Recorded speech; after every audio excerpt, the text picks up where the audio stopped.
राजीव दीक्षित भारतीय स्वतंत्रता संग्राम के महान विचारक और भारतीय संस्कृति के प्रबल समर्थक थे, जिनका जन्म 30 नवंबर 1967 को उत्तर प्रदेश के अलीगढ़ जिले के नाह गांव में हुआ था।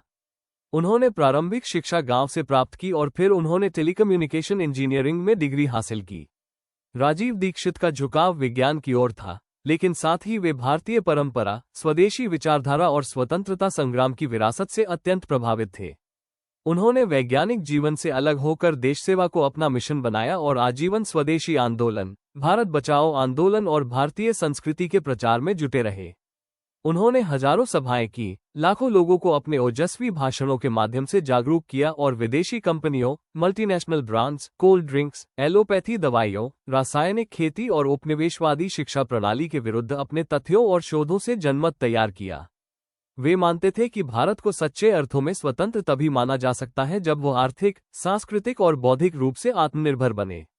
राजीव दीक्षित स्वामी विवेकानंद, महात्मा गांधी, भगत सिंह, लाला लाजपत राय और नेताजी सुभाष चंद्र बोस के विचारों से अत्यधिक प्रेरित थे और उन्होंने इन महान विभूतियों के अधूरे सपनों को पूरा करने का बीड़ा उठाया। उन्होंने भारतीय संविधान, आयुर्वेद, इतिहास, विज्ञान, शिक्षा, स्वराज, अर्थव्यवस्था और राजनीति पर गहरी पकड़ रखते हुए सरल और प्रभावी भाषा में लोगों को जागरूक किया। उन्होंने भारत को विदेशी प्रभाव से मुक्त करने के लिए स्वदेशी चिकित्सा आंदोलन और भारतीय विज्ञान आंदोलन की शुरुआत की। वे पतंजलि योगपीठ और बाबा रामदेव से भी जुड़े रहे और भारत स्वाभिमान ट्रस्ट के राष्ट्रीय प्रवक्ता बने। राजीव दीक्षित का जीवन सादगी, तपस्या और सेवा का पर्याय था। वे जहां भी जाते, वहां लाखों की भीड़ उनके विचारों को सुनने आती।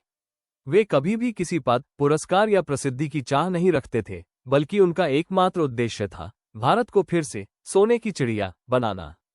वे भारतीय गौरव को पुनः स्थापित करना चाहते थे और इसके लिए उन्होंने आधुनिकता की अंधी दौड़ का विरोध किया।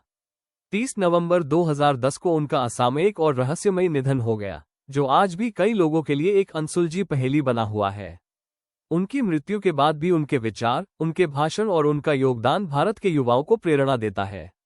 राजीव दीक्षित आज भले ही हमारे बीच नहीं है, लेकिन उनके विचार, उनका जोश और उनका समर्पण आज भी लाखों लोगों के हृदय में जीवित है, जो भारत को पुनः आत्मनिर्भर, स्वदेशी और सांस्कृतिक रूप से समृद्ध बनाने की दिशा में प्रयासरत है।